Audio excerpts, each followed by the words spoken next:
AF Urdu stories میں خوش آمدید۔ اگر ابھی تک آپ نے ہمارے چینل کو سبسکرائب نہیں کیا تو ضرور سبسکرائب کر لیں تاکہ آنے والی ویڈیوز آپ تک پہنچ سکیں۔ مولوی عبدالحق ایک اڈیر عمر شخص تھے اور پچھلے 15 سالوں سے ہمارے محلے کی مسجد میں امام تھے۔ پہلی بیوی کے فوت ہونے کے بعد ان کی شادی ان کی سالی سے ہو گئی۔ وہ 21 سال کی نوجوان لڑکی تھی۔ ماں باپ کے کہنے پر مولوی صاحب سے شادی پر رضامند ہوئی۔ اپنی بڑی بہن کے بچوں کی خاطر اسے قربانی دینا پڑی، ورنہ مولوی صاحب اور اس کا کوئی جوڑ نہیں تھا۔ وہ ایک نوجوان لڑکی تھی اور مولوی صاحب تو اپنی زندگی گزار چکے تھے۔ شادی کے کچھ عرصے تک تو سب ٹھیک چل رہا تھا، لیکن پھر مولوی صاحب کے گھر اچانک لڑائی جھگڑے ہونے شروع ہو گئے۔ ہمارے بچے مولوی صاحب کے گھر پڑھنے جایا کرتے تھے اور اکثر آ کر بتایا کرتے کہ آج مولوی صاحب کے گھر بہت لڑائی ہوئی۔ مولوی صاحب عائشہ باجی سے بہت ناراض ہوئے، یہاں تک کہ وہ رونے لگیں۔ میں شعبے کے اعتبار سے ایک ڈاکٹر تھا اور مولوی صاحب کے ساتھ میری اچھی دوستی بھی تھی۔ میں نے 1 یا 2 بار مولوی صاحب کی پریشانی پوچھنے کی کوشش بھی کی، لیکن مجھے انہوں نے کوئی خاص جواب نہیں دیا۔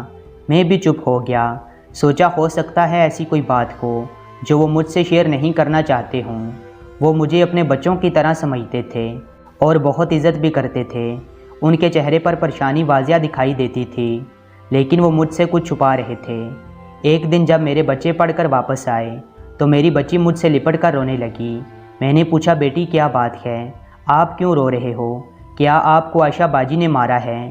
نہیں بابا، مجھے عائشہ باجی نے نہیں مارا، بلکہ مولوی صاحب نے عائشہ باجی کو مارا ہے اور موبائل فون بھی چھین لیا ہے جس پر وہ ہمیں نعت سناتی تھیں۔ یہ سن کر میں پریشان ہو گیا اور میرے دماغ میں طرح طرح کے خیالات گھومنے لگے۔ شاید میں کسی حد تک معاملے کو سمجھ چکا تھا۔ اچھا بیٹا آپ چپ کرو، میں آپ کو اپنے موبائل پر نعت لگا دیتا ہوں۔ میں نے جیب سے موبائل نکالا ہی تھا کہ مسجد کے مؤذن کی کال آ گئی۔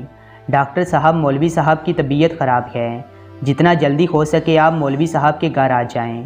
میں نے اسی وقت اپنا بیگ اٹھایا اور مولوی صاحب کے گھر کی طرف دوڑ پڑا۔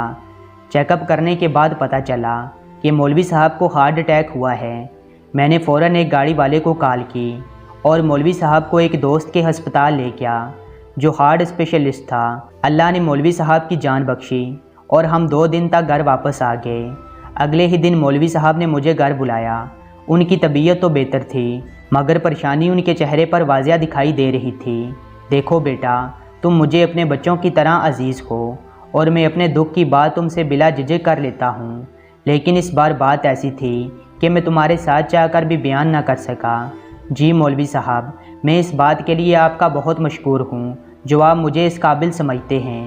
دیکھو بیٹا، عائشہ میری بیوی کی سب سے چھوٹی بہن تھی۔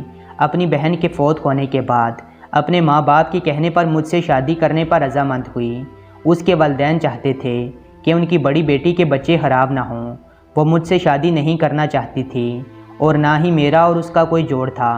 وہ اپنے خالہ کو پسند کرتی تھی اور مجھے بھی اس بات کا اندازہ تھا، لیکن اپنی بہن کے بچوں کی خاطر اس بندھن میں بندھ گئی۔ اب مسئلہ یہ ہے کہ پہلے تو اس کا خالہ صرف فون پر بات کرتا تھا جو میرے لیے ناقابل برداشت تھا، جس کی وجہ سے ہماری اکثر لڑائی بھی ہو جاتی تھی۔ لیکن کل میں عشاء کی نماز پڑھ کر جلدی سو گیا۔ اچانک آدھی رات کو میری آنکھ کھلی تو عائشہ اپنے بستر پر نہیں تھی۔ مجھے کمرے سے سرگوشی کی آواز سنائی دی۔ میں جوں ہی کمرے میں داخل ہوا، عائشہ اپنے خالہ کے ساتھ ناقابل اعتراض حالت میں تھی۔ میرے منہ سے استغفار نکلا اور میں واپس اپنی چرپائی پر آ گیا۔ انہوں نے بھی مجھے دیکھ لیا تھا۔ فوراً ہی لڑکا تیز تیز قدموں سے باہر چلا گیا، لیکن میں اپنی عزت کی خاطر اسے کچھ بھی نہ کہہ سکا۔ عائشہ کمرے سے باہر نہیں نکلی اور نہ ہی میں دوبارہ کمرے میں گیا، لیکن میں اندر ہی اندر مر چکا تھا۔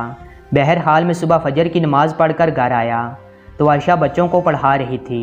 اسے اپنی غلطی کا ذرا بھی احساس نہیں تھا اور ساتھ ہی اپنے خالہ سے میسج پر بات بھی کر رہی تھی۔ بیٹا، مرد بے شک بوڑھا بھی ہو جائے مگر غیرت کے نام پر کچھ باتیں برداشت نہیں کر سکتا۔ میں نے کہا موبائل مجھے دے دو، یہی فساد کی جڑ ہے۔ عائشہ نے میری طرف نفرت سے دیکھا اور موبائل دینے سے انکار کر دیا، جو مجھ سے برداشت نہ ہو سکا اور میں نے اسے تھپڑ دے مارا اور موبائل اس کے ہاتھ سے چھین لیا۔ اب میں نے ارادہ کر لیا ہے کہ اسے طلاق دے کر فارغ کر دوں۔ یہی پریشانی تھی جس کی وجہ سے مجھے ہارٹ اٹیک بھی ہوا۔ تم مجھے مشورہ دو کیونکہ میں اب اور برداشت نہیں کر سکتا۔ اس دفعہ تو میں بچ گیا، مگر اگلی دفعہ شاید میرے بچے لاوارث ہو جائیں۔ مولوی صاحب کی اس بات کا تو کوئی جواب نہیں تھا میرے پاس، اور نہ ہی کوئی اس مسئلے کا حل تھا۔ میرے خیال سے جو مولوی صاحب نے فیصلہ کیا تھا وہی ٹھیک تھا، لیکن عائشہ پر یعنی مولوی صاحب کی بیوی پر یہ نوبت کیوں آئی تھی؟ یہ کہانی لکھنے کا مقصد کیا ہے؟ یہ نوبت اس کے والدین کے غلط فیصلے کی وجہ سے آئی تھی۔ ہمارے معاشرے میں یہ بات اکثر دیکھی گئی ہے، اگر کوئی شادی شدہ عورت فوت ہو جائے تو اکثر ماں باپ بچوں کی خاطر چھوٹی بیٹی کا نکاح کروا دیتے ہیں، جو کہ بہت غلط ہے۔ ایک بیٹی تو فوت ہو جاتی ہے اور دوسری کو جیتے جی مار دیتے ہیں۔